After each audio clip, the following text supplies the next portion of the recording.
Dongeng merupakan bentuk cerita tradisional atau cerita yang disampaikan secara turun-temurun dari nenek moyang yang memiliki fungsi untuk mengajarkan nilai-nilai moral dan juga sebagai hiburan. Beberapa hal yang perlu diperhatikan saat membaca dongeng yaitu lafal. Lafal adalah cara pengucapan bunyi bahasa yang dapat dilihat dari bahasa lisan, yaitu mengucapkan kata dengan tepat, menggunakan frasa yang tepat, bukan kata demi kata.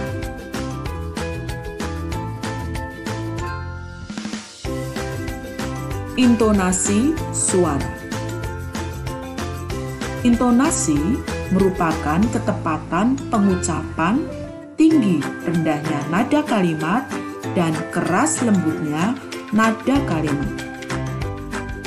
Perbedaan intonasi dalam mengucapkan suatu kalimat dapat menimbulkan makna yang berbeda.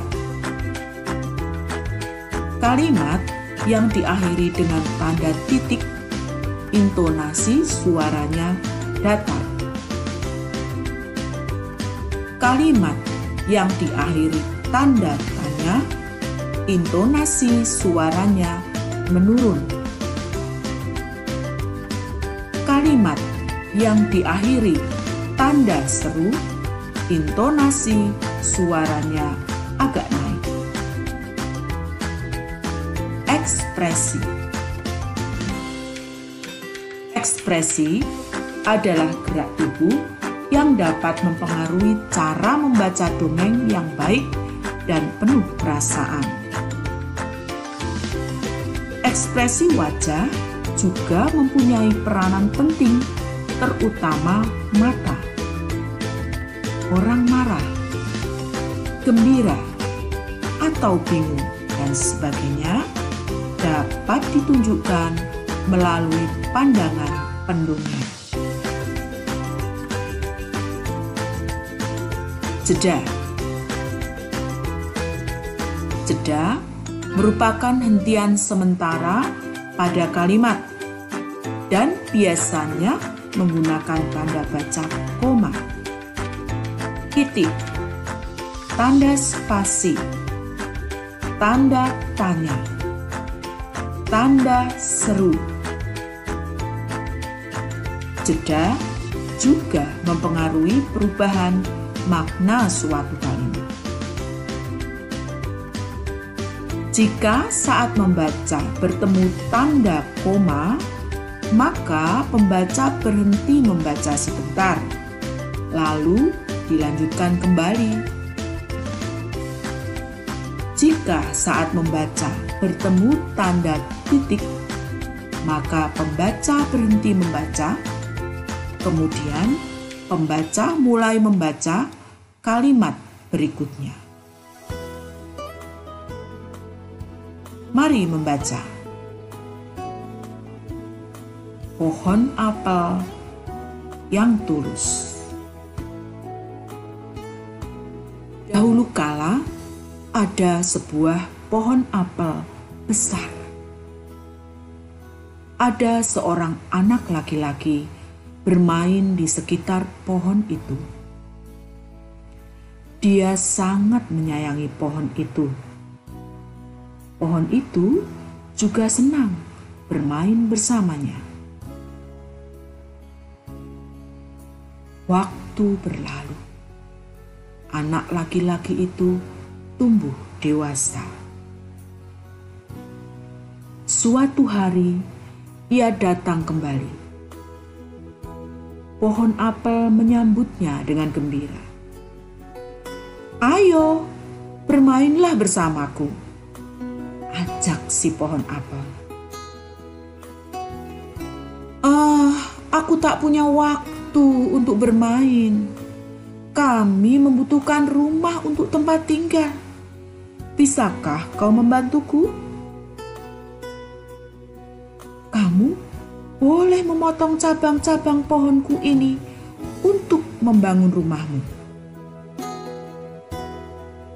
Jadi, anak laki-laki itu memotong semua cabang pohon dan pergi dengan riang. Pohon apel itu senang melihat temannya bahagia. Tapi dia tak pernah kembali sejak saat itu. Pohon apel kembali merasa kesepian dan sedih.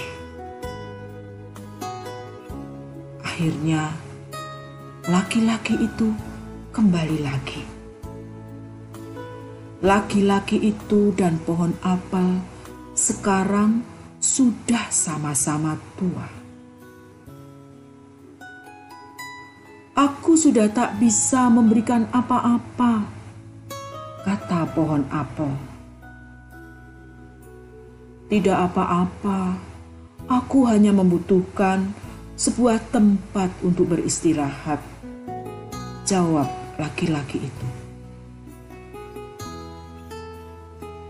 "Baik, sisa batang pohon tua adalah tempat terbaik untuk bersandar dan beristirahat. Duduklah sini bersamaku dan istirahatlah," kata pohon apel.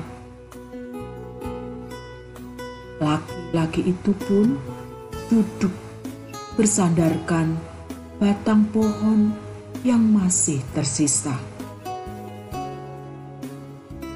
Pohon apel pun menangis bahagia. Akhirnya, mereka pun bersama lagi.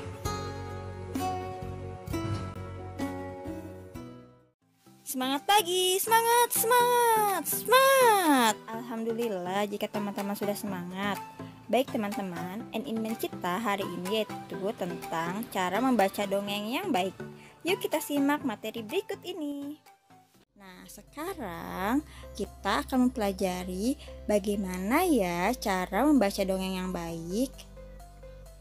Teman-teman, ketika teman-teman membaca dongeng, maka ada beberapa hal yang harus diperhatikan. Yang pertama, lafal. Yang kedua, intonasi suara. Yang ketiga, ekspresi. Yang keempat, tanda baca. Dan yang kelima, suara yang lantang. Diingat baik-baik ya teman-teman. Hal pertama yang perlu kita perhatikan yaitu lafal. Lafal adalah pengucapan kata. Ketika teman-teman membaca dongeng, maka kita harus mengucapkan kata dengan tepat. Kemudian, gunakanlah frasa yang tepat. Bukan kata demi kata ya teman-teman. Yang kedua, intonasi suara. Ketika teman-teman membaca dan menemui kalimat yang diakhiri dengan tanda titik, maka intonasi suaranya datar. Ketika teman-teman menemui kalimat yang diakhiri tanda tanya, maka intonasi suaranya menurun. Dan yang terakhir, ketika teman-teman menemui kalimat yang diakhiri tanda seru, maka intonasi suaranya agak naik.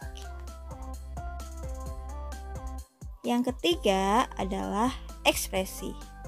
Ekspresi adalah cara membaca teks dengan penuh penghayatan dan perasaan.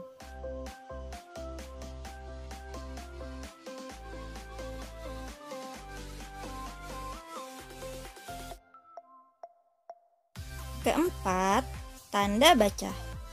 Ketika teman-teman membaca, kemudian bertemu tanda koma, maka berhenti membaca sebentar, lalu dilanjutkan kembali ya. Nah, jika teman-teman membaca, kemudian bertemu tanda titik, maka kita berhenti membaca, kemudian mulai lagi membaca kalimat berikutnya. Dan yang terakhir, suara lantang. Nah, ketika teman-teman membaca dongeng di depan orang lain, maka suaranya harus lantang ya teman-teman, sehingga dapat didengar oleh orang lain dengan jelas dan orang lain menikmati mengikuti dongeng yang kita bacakan. Oke teman-teman, tugas hari ini yaitu siapkan teks dongeng yang sudah teman-teman pilih pada pekan lalu, kemudian rekamlah menggunakan video ketika teman-teman membaca dongeng. Perhatikanlah beberapa hal dengan tepat seperti lafal, intonasi suara, ekspresi, tanda baca, serta gunakanlah suara yang lantang ya.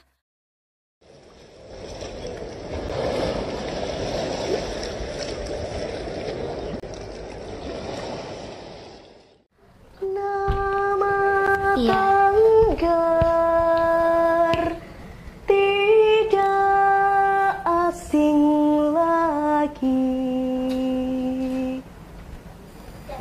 Gemah Ripa Lojinawi.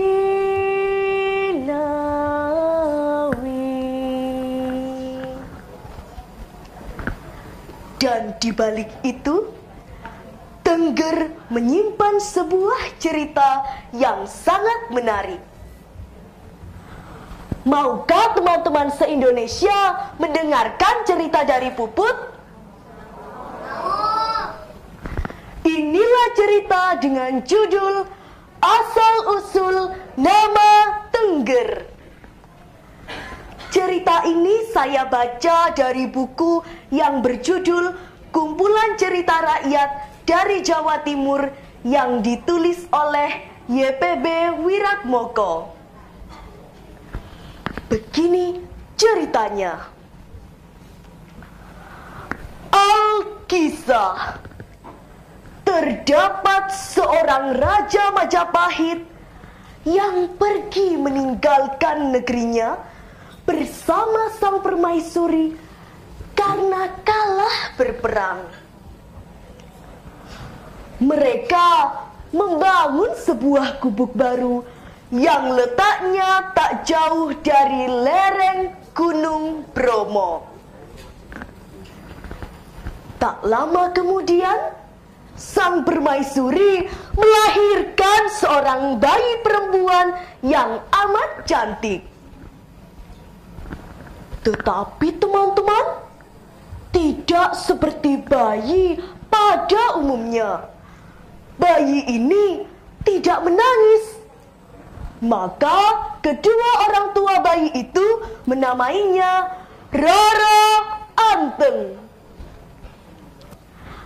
Anteng dalam bahasa Jawa berarti tenang atau tidak banyak bergerak. Tak jauh dari tempat mereka tinggal, terdapat sepasang suami istri yang masih keturunan Brahmana. Sang istri juga baru saja melahirkan seorang bayi laki-laki yang amat tampan dan berbadan segar. Maka kedua orang tua bayi itu menamainya Joko Seger. Seger dalam bahasa Jawa berarti berbadan sehat. Waktu terus berlalu. Roro Anteng dan Joko Seger mulai tumbuh dewasa. Roro Anteng tumbuh menjadi seorang gadis yang amat cantik. Sedangkan Joko Seger tumbuh menjadi seorang pemuda yang tampan dan gagah perkasa. Rupanya berita tentang kecantikan Roro Anteng sudah tersebar luas kemana-mana, hingga sampai terdengar ke telinga seorang perompak sakti dari Selat Madura. Suatu hari, perompak sakti itu datang untuk meminang Roro Anteng. Roro Anteng, bocah ayu, maukah kau menjadi istriku? Kalau kau kau menolak pinanganku, aku akan membinasakan seluruh warga di dusun ini. Bagaimana Roro Anteng? Walah, walah, walah. Ayo tenan bocah iki. Mendengar perkataan sang perompak sakti, Roro Anteng menjadi sangat takut dan sangat kebingungan.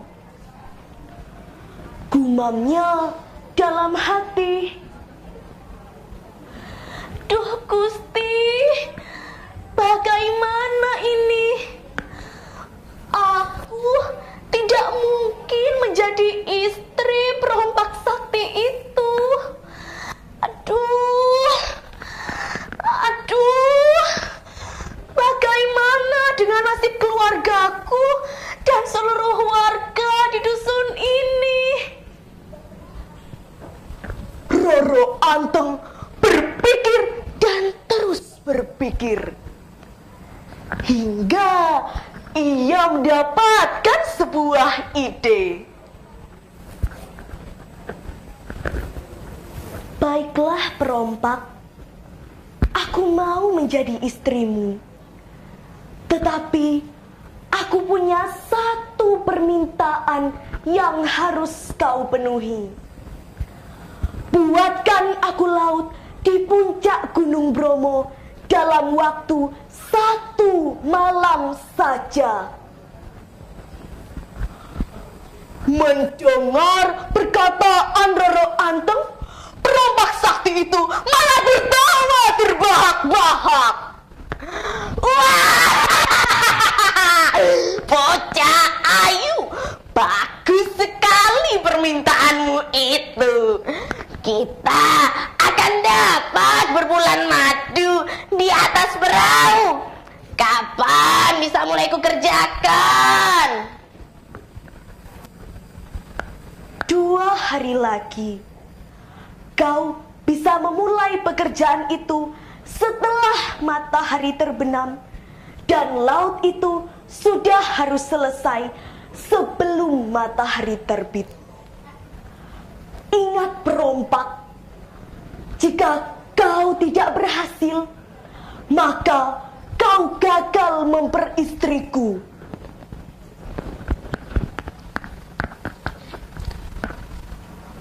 Pada hari yang telah ditentukan, dengan hanya berbekal batok atau tempurung kelapa, perompak sakti itu pergi ke puncak Gunung Bromo untuk membuat laut.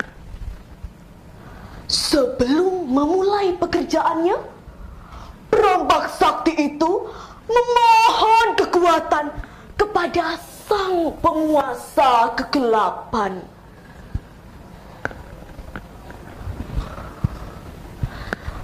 Wahai sang penguasa kegelapan, ubahlah diriku dan bato ini menjadi raksasa, supaya aku bisa membuat laut dalam waktu 1 malam saja.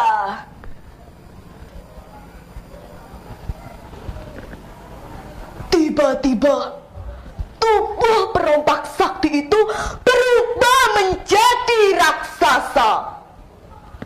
Berikut batok yang dipegangnya juga ikut membesar. Perompak sakti itu memulai pekerjaannya. Ia menggali, dan terus menggali hingga pekerjaannya hampir selesai dan tinggal mengisi airnya saja. Sedangkan waktu masih sangat panjang. Mengetahui hal itu, Roro Anteng menjadi sangat ketakutan dan sangat bingung. Roro Anteng memohon petunjuk dan kekuatan kepada Sang Kuasa.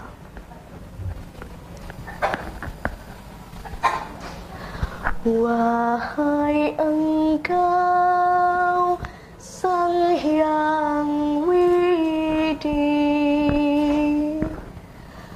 tolong hamba, tolong hamba.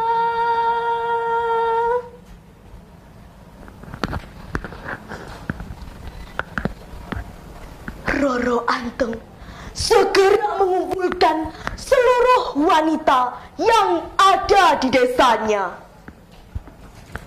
Mereka mengumpulkan tumbukan ilalang dan daun kering serta beberapa lesung dan alu.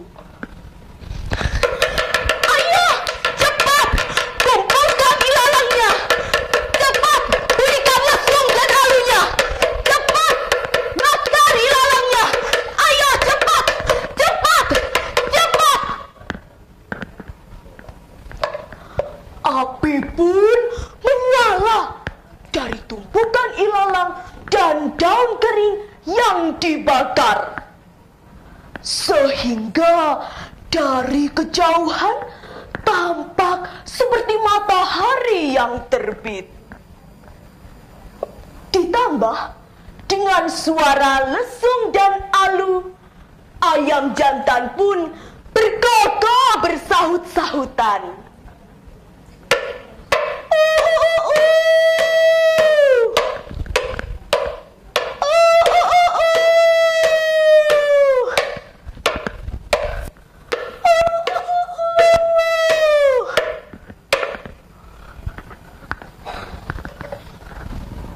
Mengetahui hal itu, sang perombak sakti menjadi sangat marah. Ia pun melemparkan batok kelapa yang dipegangnya. Dasar batok sialan! Aku gagal memberi istri Roro Anteng.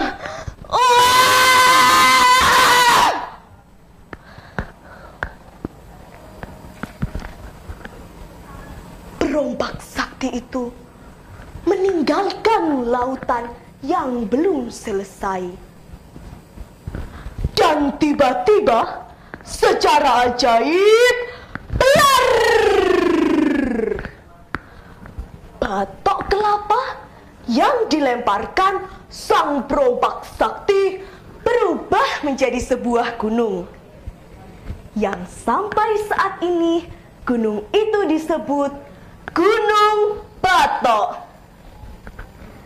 Sedangkan lautan yang belum jadi sampai saat ini disebut lautan pasir atau Segorowedi.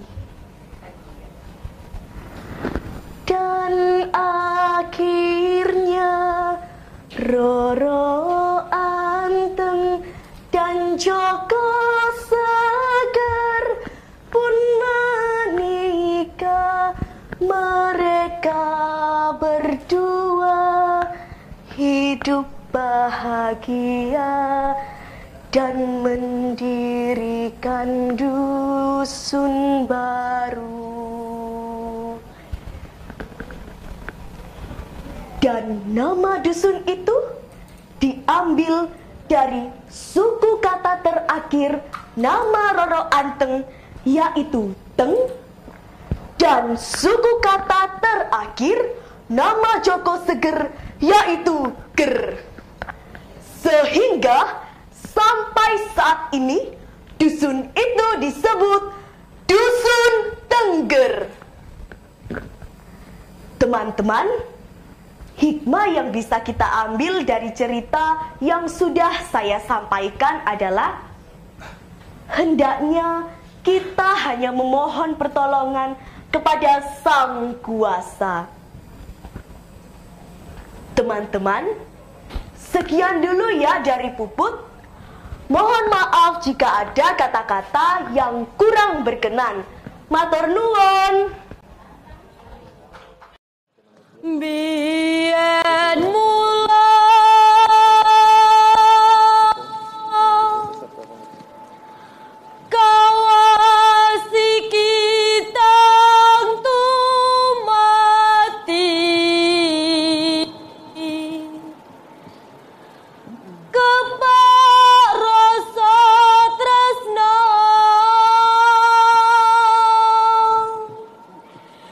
Kidang garungan nenggesang putri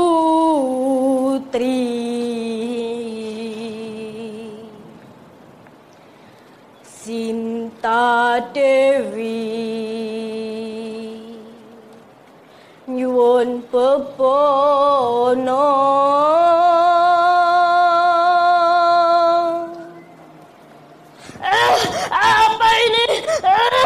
apa ini? Hentikan putri, mengapa kau tega menipuku? Hentikan putri, ingat kau putri, aku bersumpah bahwa seluruh keturunanmu akan berambut gimbal.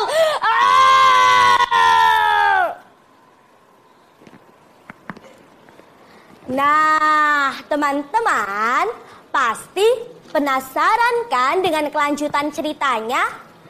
Tapi sebelumnya, jawab dulu sapaanku. Apa kabar teman-teman seluruh Indonesia? Perkenalkan, nama saya Arsila Salva Al-Zahra. Akan menceritakan sebuah kisah yang berasal dari daerah Banjarnegara. Tepatnya di dataran tinggi Dieng yang berjudul Legenda Kawah Sikidang. Cerita rakyat ini diambil dari buku Babat Banjarnegara yang kemudian dikemas kembali oleh Samsuni. Berikut kisahnya. Ratusan tahun yang silam, di dataran tinggi Dieng ada seorang putri cantik jelita nan rupawan yang bernama Sinta Dewi. Ia tinggal di sebuah istana megah yang dikelilingi dengan taman bunga yang sangat indah. Kecantikan putri Sinta Dewi mengundang decak kagum bagi setiap pangeran yang melihatnya. Banyak pangeran yang sudah melamarnya, namun tidak ada satu orang pun yang sanggup mendapatkannya. Karena putri Sinta Dewi meminta mas kawin yang jumlahnya sangat banyak. Nah, suatu ketika, seorang pangeran yang kaya raya bernama Kidang Garungan bermaksud untuk melamar putri Sinta Dewi. Sang pangeran merasa bahwa dengan harta kekayaannya, ia dapat memenuhi mas kawin yang diminta oleh sang putri. Maka, ia pun mengutus beberapa orang pengawalnya untuk menyampaikan lamarannya kepada putri Sinta Dewi. Wiguna, Wiroto, sampaikan lamaranku kepada putri Sinta Dewi. Katakan kepadanya bahwa aku, Kidang Garungan, sanggup memenuhi berapapun mas kawin yang dia minta. Baik, pangeran. Perintah pangeran akan segera hamba laksanakan. Setiba di kediaman putri Sinta Dewi, para utusan pangeran Kidang Garungan segera menyampaikan lamaran tuan mereka kepada tuan putri. Ampun Tuan Putri, kami adalah utusan Pangeran Kidang Garungan.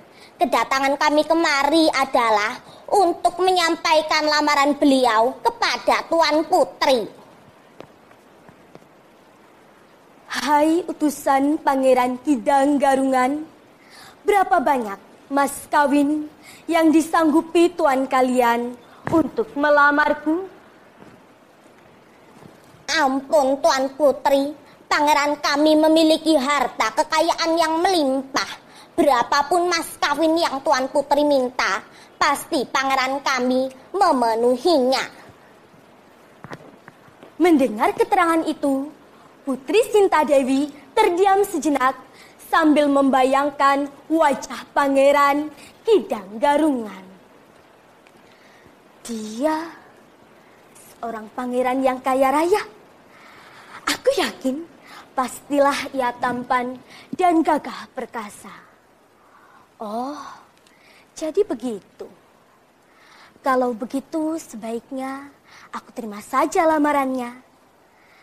Baiklah pengawal, sampaikan kepada Pangeran Kidang Garungan bahwa aku menerima lamarannya. Tetapi janganlah lupa, bawakan aku emas, intan, dan juga berlian yang sangat banyak. Baik Tuan Putri, kami mohon pamit. Wiguna, ternyata lamarannya diterima. Alhamdulillah. Weleh Jan, kita bakalan dapat hadiah besar dari pangeran. Ayo kita lapor ke pangeran. Dia pasti bakalan senang banget dengar berita gembira tersebut. Ayo, ayo. Para utusan Pangeran Kidang Garungan segera kembali ke istana untuk menyampaikan berita gembira tersebut kepada sang pangeran. Alangkah senangnya hati Pangeran Kidang Garungan mendengar berita gembira tersebut. Maka ia pun memerintahkan para pejabat istana untuk mempersiapkan segala sesuatunya.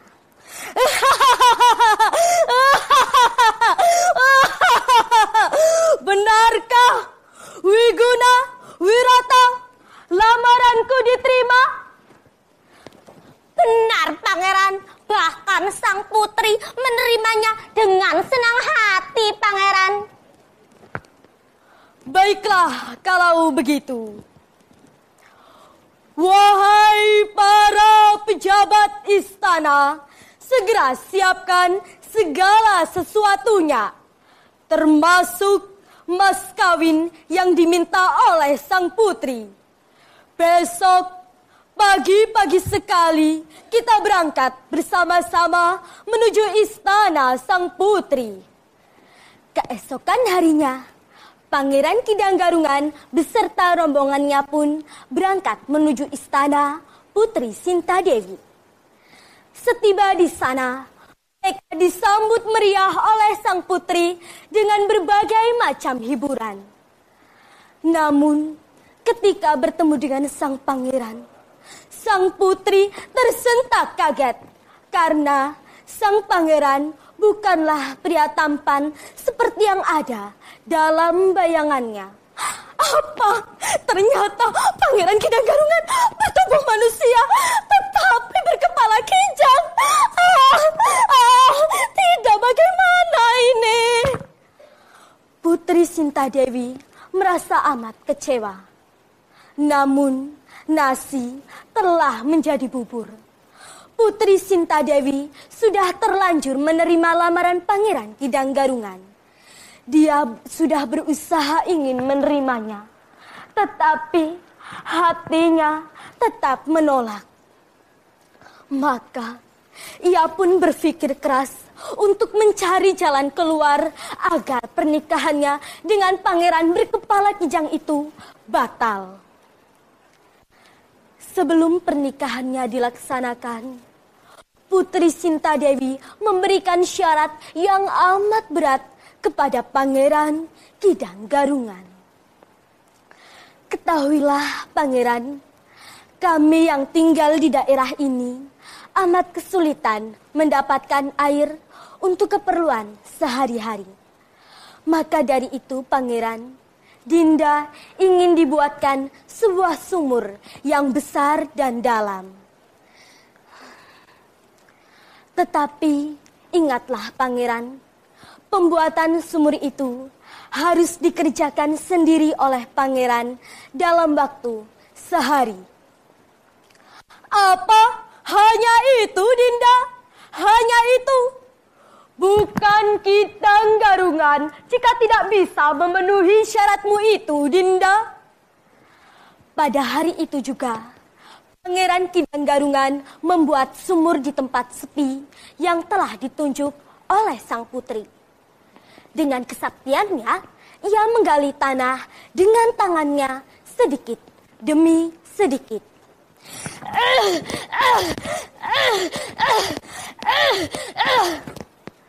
Sesekali ia menggunakan tanduknya untuk menggali tanah yang keras.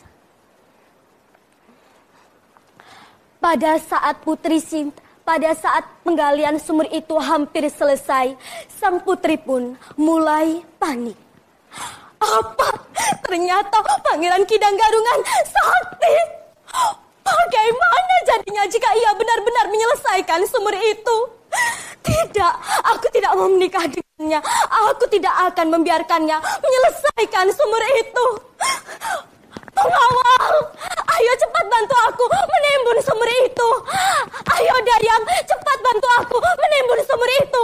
Ayo pengawal, ayo Dayang, cepat bantu aku menimbun sumur itu. Ayo cepat, cepat. Baik Tuan Putri, ayo pengawal, ayo Dayang, cepat bantu Tuan Putri menimbun sumur itu. Ayo.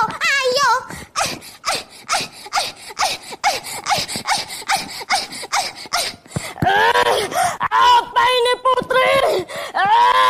Apa ini Putri? Hentikan Putri. Mengapa kau tega buku? Hentikan. Awas kau Tuan Putri. Aku akan membalas semua perbuatanmu.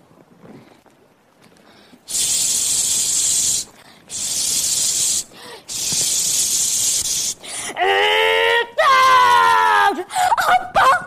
Sumurnya meledak. Ayo pengawal, ayo Dayang, cepat timbun terus sumur itu. Jangan sampai berhenti. Ayo pengawal, ayo Dayang, cepat.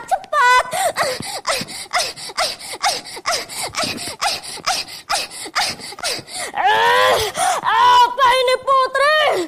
Hentikan Putri. Mengapa kau tega menipuku? Wajahku memang buruk, tetapi hatiku tulus ingin menikahimu, Putri. Karena kelicikanmu itulah aku, Kidang Garungan, bersumpah bahwa seluruh keturunanmu akan berambut gimbal. Ingat itu Putri. Ingat itu Putri.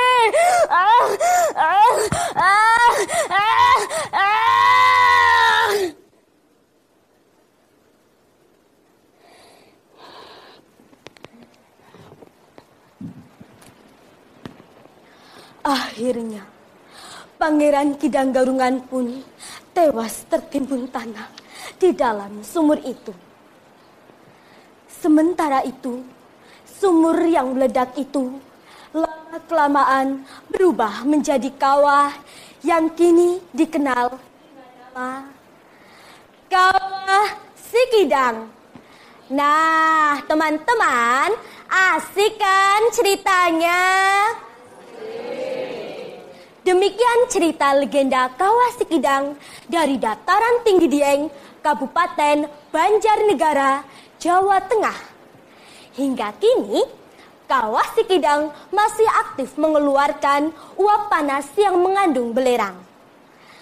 Adapun pesan moral yang dapat dipetik dari cerita tadi adalah jika kita sudah berjanji, kita harus menepatinya. Dan juga kita tidak boleh berlaku curang dan juga jahat. Sekian cerita dari saya. Sampai jumpa teman-teman semuanya.